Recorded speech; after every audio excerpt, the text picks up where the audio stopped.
Lantikan politik cenderung kepada korupsi. Jemaah Menteri dilaporkan telah memutuskan pengerusi dan ahli lembaga pengarah lantikan politik ditamatkan perkhidmatan dengan serta-merta Rabu lalu. Laporan tersebut mengesahkan sekeping surat yang tular di media sosial tentang penamatan perkhidmatan membabitkan lantikan politik. Surat tersebut ditandatangani oleh Ketua Setiausaha Negara Tan Sri Muhammad Zulkifli Ali dan ditujukan kepada Ketua-Ketua Setiausaha Kementerian. Dalam surat berkenaan dinyatakan bahawa penamatan itu membabitkan jawatan bagi Badan Berkanun Persekutuan, Syarikat Menteri Kewangan diperbadankan, Syarikat Berkaitan Kerajaan GLC dan Syarikat Pelaburan Berkaitan Kerajaan GLIC. Terdahulu beberapa badan pemikir dan pembanteras rasuah serta NGO menzahirkan pandangan mereka agar kerajaan pimpinan Datuk Seri Anwar Ibrahim tidak melantik ahli-ahli politik bagi mengisi jawatan dalam Syarikat Berkaitan Kerajaan GLC. Setiausaha Agung Angkatan Belia Islam Malaysia ABIM Muhammad Fazril Muhammad Salih berkata bertitik tolak daripada iltizam Perdana Menteri dalam isu pelantikan kabinet yang tidak mahu memberi ganjaran kepada tuan politik, perkara sama harus dilaksanakan dalam isu jawatan GLC.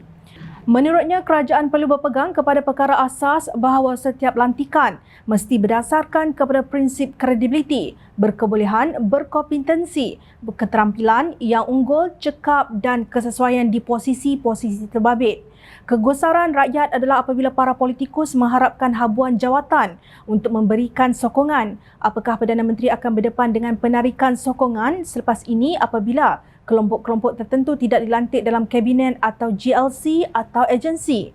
Rakyat tak mahu lagi peristiwa langkah Sheraton berulang, tegasnya, lapor Sinar Harian.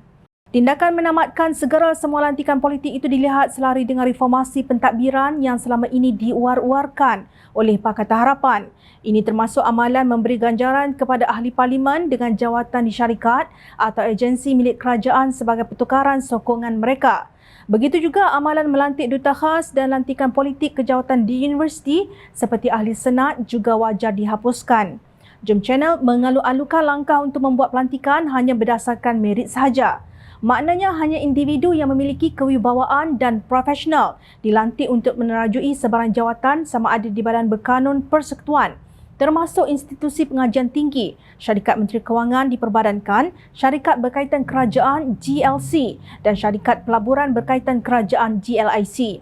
Jom Channel berpendapat langkah memberi ghanimah kepada seseorang sebagai imbalan kerana sokongan menjurus kepada korupsi.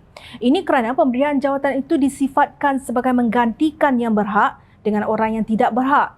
Kerajaan perpaduan diharap belajar daripada kegagalan kerajaan terdahulu yang mengamalkan cash is king atau scheme of things yang membawa maksud yang sama akhirnya tidak diberi keberkatan oleh Allah Subhanahu Wa Taala. Akibatnya kerajaan dahulu tidak putus-putus menerima bala Allah Subhanahu Wa Taala sehingga jemaah menteri sendiri tidak berdaya untuk menanganinya. Ingatlah kepada hadis Rasulullah sallallahu alaihi wasallam daripada Khawlah binti Qais radhiyallahu anha bahawa baginda bersabda, sesungguhnya harta ini hijau dan manis. Barang siapa mendapatkan dengan haknya, maka ia akan diberkati. Berapa banyak orang yang mengambil harta Allah dan Rasulnya tanpa haknya secara sesuka hati. Tiada balasan baginya pada hari kiamat nanti kecuali neraka. Hadis riwayat Al-Tirmizi.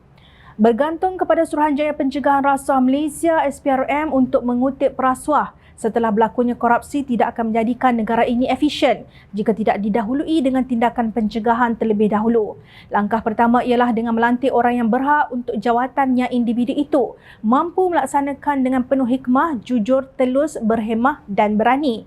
Siapa yang menabur angin akan menuai badai.